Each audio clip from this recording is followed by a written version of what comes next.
అందాల బుట్ట బొమ్మలా అచ్చంగా కంటి పాపలా వెన్నెల్లో ఆడపిల్లలా నిన్ను తలుచుకుంది ఈడే.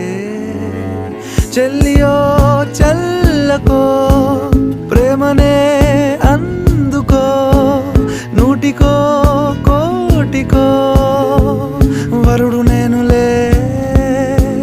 నిన్నటి జన్మలో పుణ్యమే అందుకో కాళ్ళనే అద్దుకో వధువుగానే మారిపోవే. ఈ క్షణం స్వయం వరం ఇవాళ సంబరం. ఈ క్షణం స్వయం వరం ఇవాళ సంవరం. వీడుకోలు లేని తోడు అంది స్వాగతం.